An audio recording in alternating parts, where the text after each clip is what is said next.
Welcome to 5 Good Minutes. You're listening to today's inspirational message on the book of Ecclesiastes with Kurt Bjorklund.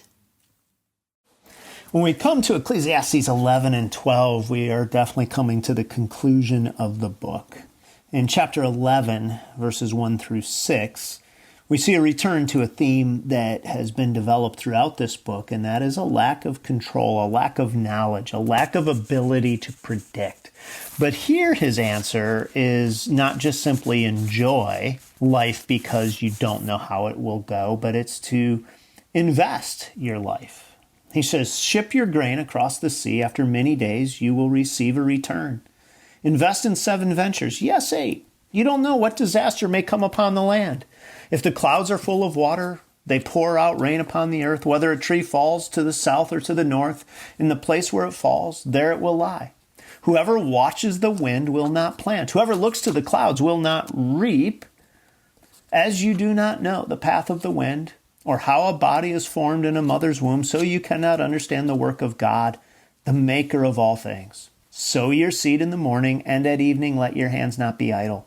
For you do not know what will succeed, whether this or that, or whether both will do equally well. So what does he say here?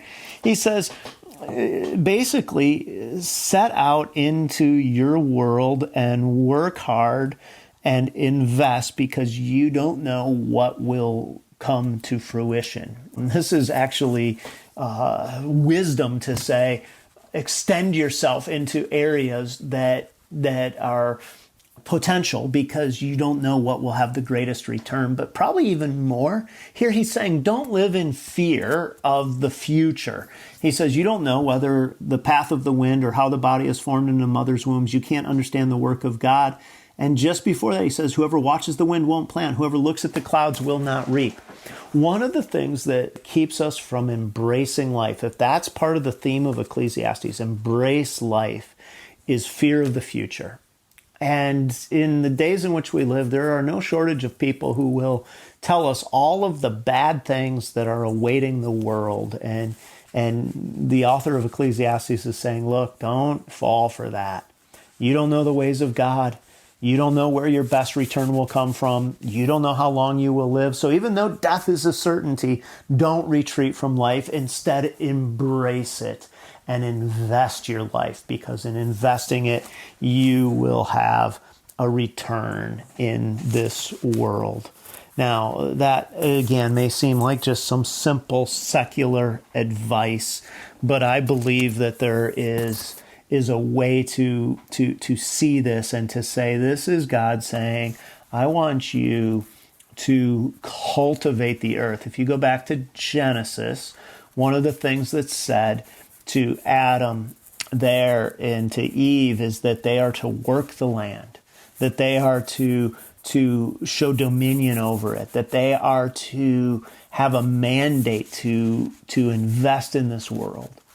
And one of the things that you might think is the outcome of the perspective of the teacher here throughout this book is that what we do doesn't matter, that we can just simply dismiss this life as being difficult and wait till we die. But he says the exact opposite. Invest your life and don't let fear of the future keep you from investing your life. So what would it look like for you to invest your life today?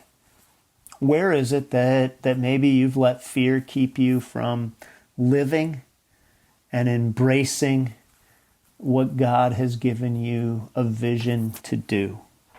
Maybe today is a day to take a step forward instead of a step back. Thanks for joining us here today. There's a lot of great content to explore on Orchard Hill Plus and on the Orchard Hill main feed from the weekend. Have a great day.